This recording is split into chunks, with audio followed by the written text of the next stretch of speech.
And this is where we need sisters like Stephanie Sylvestre to come in there, right? She can keep all of us in check from the community's perspective, and how AI has been a tool and how it's developed. And Stephanie, could you help us first with setting the stage, as comfortable as you are, with talking about, we're going to use some terms that our audience may not be familiar with right from the beginning, right? Can you set the stage for what AI feels like? Because you used to work for OpenAI, folks. So she knows how to do this. These were one of the first that put it out there in that kind of public sphere. And we think about AI as just helping create papers, right? Or answer some questions. Can you help with the generative AI versus like the predictive AI, and how we've moved along that scale, and how it might be influencing the work that you're doing, and how each of those will be some data points in the work that we're all doing around public safety?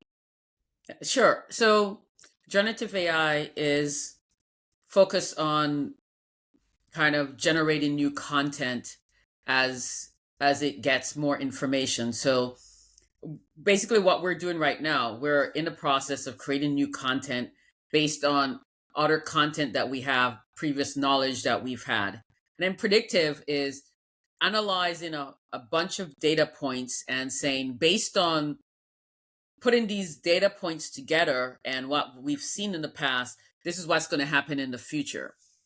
And so when we talk about AI, I like to tell people that you need to think about AI like the way you think about doctors.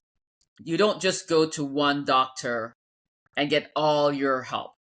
There are different doctors. You got your eye doctor, your dentist, your ear and throat doctor, you got your podiatrist, you have your OBGYN, you got your cancer specialist. And so there's so many different AI out there, and they have different purposes. We need to be very careful we understand the differences between them. And as like Dr. Dick said, AI has been around since the 1950s. And this big AI to push now is generative AI, which is about taking some content and then generating new content from it. And I like to tell people that it came about because of social media.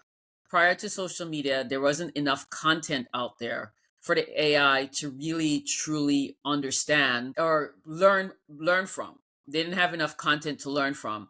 And then the second thing is that in the 1980s, a professor from the University of Toronto and I figured out that if you program the computer to think and work the way a human works, you can get the AI to be much closer to human.